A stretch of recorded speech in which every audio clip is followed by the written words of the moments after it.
Ne yüzünden bir haber gafil uyan,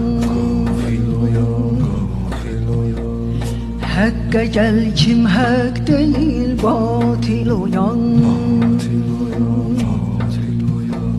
Olma fani aleme mail uyan,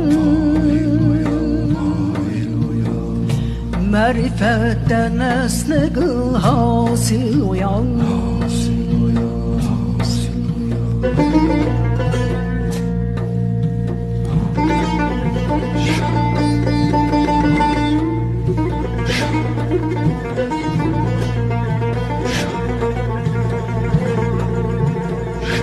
Hayle güneş yüzün heyranıdır,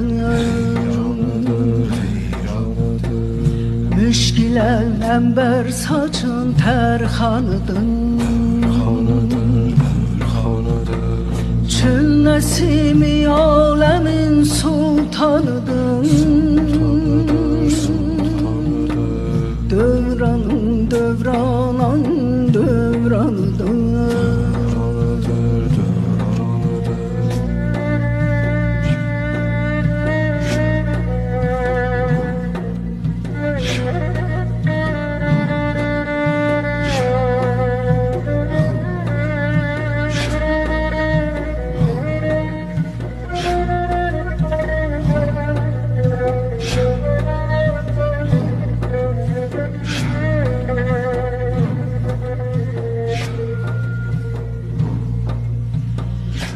Sen eğer yar isen var könül yar istemem,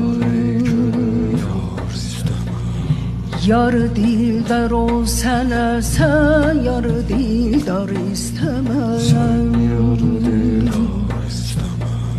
Bir vefadır çün bu alem, kimden istesem vefa.